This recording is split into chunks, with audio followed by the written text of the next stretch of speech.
सभी धार्मिक स्थलों से लाउड स्पीकर और डीजे का वॉल्यूम कम करने की समय सीमा बुधवार यानी आज पूरी हो रही है और अब सिर्फ एक साथ 2 लाउड स्पीकर या 2 साउंड बॉक्स वह भी तय आवाज सीमा के अंदर ही बजा सकते हैं। अगर इसके बाद कोई भी गाइडलाइन का उल्लंघन करता पाया गया तो प्रशासन गुरुवार से लाउड स्पीकर हटाना शुरू कर देगा। जिला प्रशासन के साथ पुलिस संबंधित के खिलाफ कानूनी कार्रवाई तक कर सकती है। ऐसे में उस पर अलग अलग प्रकरण बनाकर कारावास से लेकर जुर्माना तक लगाया जा सकता है। बता दें कि मुख्यमंत्री के निर्देश के बाद सभी धार्मिक स्थलों पर लाउड स्पीकर और डीजे को लेकर सभी धर्म गुरुओं के साथ कलेक्टर और पुलिस कमिश्नर ने 14 नवंबर को बैठक की थी। इसमें सभी को 7 दिन में आवाज तय सीमा के भीतर करने के निर्देश दिए थे।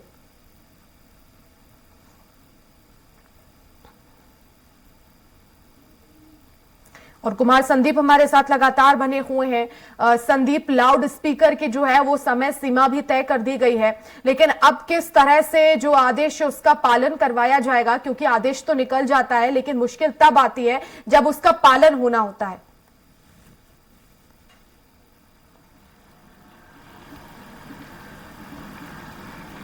संदीप, आवाज पहुंच रही है आप तक?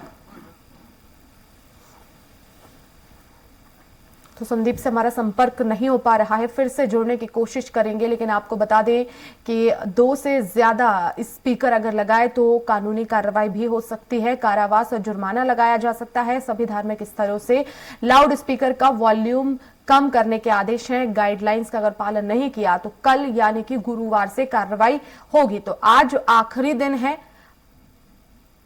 जो आदेश हैं उनका पालन कर लिया जाए, लेकिन अगर नहीं होता है तो उसके बाद गुरुवार से कार्रवाई भी शुरू हो जाएगी। तो सभी धार्मिक स्थलों पर लाउड स्पीकर जो है वो कम करने, साथ ही साथ उनकी आवाज भी कम करने की हिदायत दी गई है।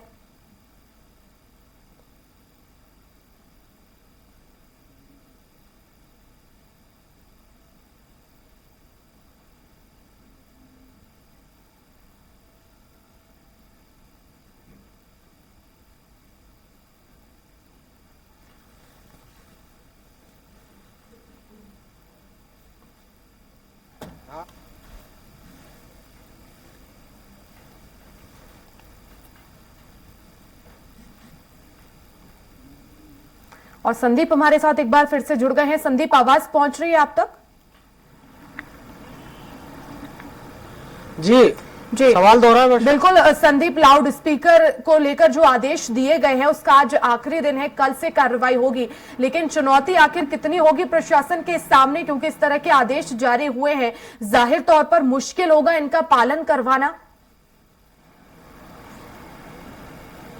जी बिल्कुल, देखिए लाउड स्पीकर कोई की जो निर्धारित मानक तय है, जो डेसिबल तय है, उनको लेकर जो पहले ही अपनी कैबिनेट बैठक में डॉक्टर मोहन यादव ने जो निर्देश जारी किए थे, अब उसकी डेडलाइन खत्म हो रही है वर्षा, और 2 से अधिक जो है लाउड स्पीकर का इस्तेमाल और उसके साथ में ध्वनि की जो डेसिबल तय है, आवासीय क्षेत्र की बात की जाए तो 50 डेसिबल दिन में और 40 डेसिबल जो है रात में होना चाहिए। इसके अलावा कमर्शियल में 65 डेसिबल होना चाहिए और रात में 50 के आसपास डेसिबल होना चाहिए।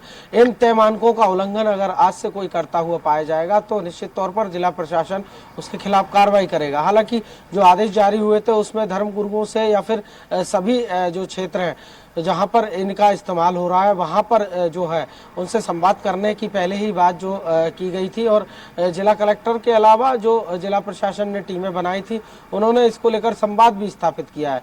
लेकिन अब देखने वाली बात ये होगी कि इसका कितना पालन हो पाता है, क्योंकि अगर बात की जाए डीजे की तो छोटे डीजे बजाने की बात जो है, जो घरों में उत्सव होते हैं या फिर जिस तरह से वैवाहिक कार्यक्रम होते हैं या फिर जन्म दिवस का कार्यक्रम होता है, इस तरह के कार्यक्रमों में किस तरह से डीजे का इस्तेमाल होगा और किस तरह से जिला प्रशासन इस पर कार्रवाई कर पाएगा, ये अभी देखना होगा। लेकिन इसके पहले ही आज डेडलाइन जरूर खत्म हुई है और चुनौतियां निश्चित तौर पर जिला प्रशासन के सामने है कि इसका पालन कैसे करवाएंगे। वर्षा। संदीप, लेकिन कलेक्टर से बातचीत की उन्होंने मीटिंग के दौरान, और ऐसे में ये निर्देश दिए गए हैं, लेकिन हमने देखा है लेट नाइट घरों में जो है जब भी किसी भी तरह का कोई फंक्शन होता है तो उसमें लाउड स्पीकर जो है वो बजाए जाते हैं, और ऐसे में अगर शिकायत होती है तो रंजिशें भी बढ़ जाती हैं।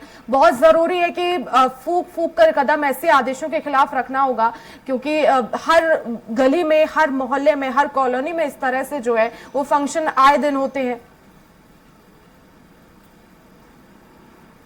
जी बिल्कुल, देखिए इस तरह की गाइडलाइन जो जारी की गई है निश्चित तौर पर सभी जगह पालन की कोशिश की जा रही है। एक मामले में एफआईआर भी दर्ज की गई थी पिपलानी क्षेत्र में, जो है 11 बजे के बाद तेज आवाज में जो है धूमधाम से एक शादी समारोह के दौरान इस तरह की कार्रवाई की गई थी और उस पर जुर्माना भी लगाया गया था। तो एक स्टैंडर्ड तय करने की कोशिश जिला प्रशासन भी कर रहा है कि निश्चित तौर पर कार्रवाई की जाएगी, लेकिन ये महज रस्म अदायगी ना हो, इसको लेकर जो है जिला प्रशासन की टीमों को चुस्त दुरुस्त रहना होगा, क्योंकि सबसे बड़ी चुनौती वैवाहिक समारोह को लेकर नहीं है, घरों में होने वाले फंक्शंस को लेकर नहीं है, वे चुनौती सबसे ज्यादा धर्म स्थलों को लेकर है, जहां पर की जो तय मानक है उनका किस तरह से जो है दिशा निर्देशों का पालन वो करते हैं या नहीं करते हैं, ये सबसे बड़ी चुनौती है। क्योंकि हमने देखा है वर्षा के उत्तर प्रदेश में भी इसी तरह का कानून या नियम निर्देश दिए गए थे और काफी दिनों के बाद वहां पर इस पर सख्ती बरती जा सकी थी और फिर एक सभी के बीच जो सहमति हुई और उसके बाद वहां पर इसको नियंत्रित किया जा सका था। वर्षा, बिल्कुल, बहुत शुक्रिया संदीप तमाम जानकारी के लिए।